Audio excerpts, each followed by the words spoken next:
sa Greeneration Summit bilang pagunita sa selebrasyon ng Climate Change Consciousness Week.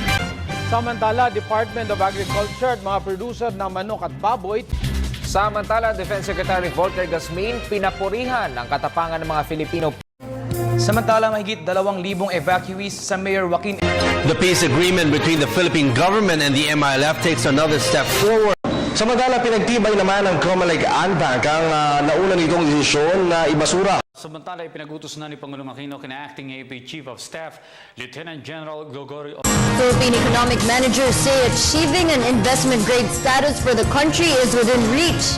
Malacanang also cited improved disaster preparedness as key to achieving zero casualties. Samantala, sa formal na pagsisimula ng Ramadan ngayong araw ng ating mga kapatid na Almighty God, our Father, bless this wonderful nation.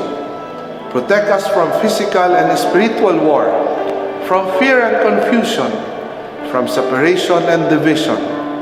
Be present to our leaders.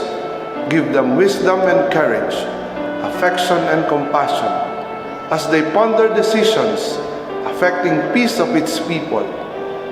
Make us more deeply aware of our beginnings, remembering not only our rights, but also our duties and responsibilities as a citizen. Make this nation, the pearl of the Orient Seas, to be a great place again. May all its people know clearly your will, that they may fulfill the call for us in the salvation of this land and the restoring of all things. In the name of your Son, Jesus Christ, our Lord and Savior.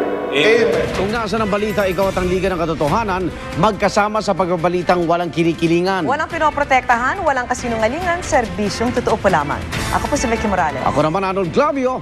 Susunod ang Reporter's Notebook. Tampok ang issue ng Black Coral Smuggling.